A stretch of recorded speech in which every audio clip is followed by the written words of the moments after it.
నా పిల్లలందరికీ చెప్తున్నాను, చదువుకునే పిల్లలకి చెప్తున్నాను, రాబోయే కాలంలో నాకంటే మహాజ్ఞానులుగా మారతారు మీరు. దివారాత్రము దీనిని ధ్యానించేవాళ్ళు. నేను అందుకేం చదువుకోలేదండి, బైబిలే చదువుకున్నాను. ఇతనికి ఇంతటి జ్ఞానం ఎక్కడి నుండి వచ్చినది అంటారు. అందుకే ఆనాటి ప్రజానీకం. ఈరోజు మీ డాడీని నేను ప్రత్యక్ష సాక్ష్యం, మీకు విశ్వవిద్యాలయం ఇవ్వలేదు. దేవుడు తనే ఒక చక్కని పుస్తకంగా 66 పుస్తకాల్లో రాసేసి మనకి ఇచ్చేసాడండి.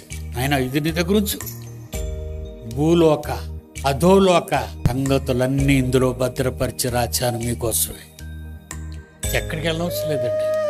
అలాంటి జ్ఞానం నేర్పించే ఏకైక విశ్వవిద్యాలయం ఈ భూమండలంలో Bible open university India international.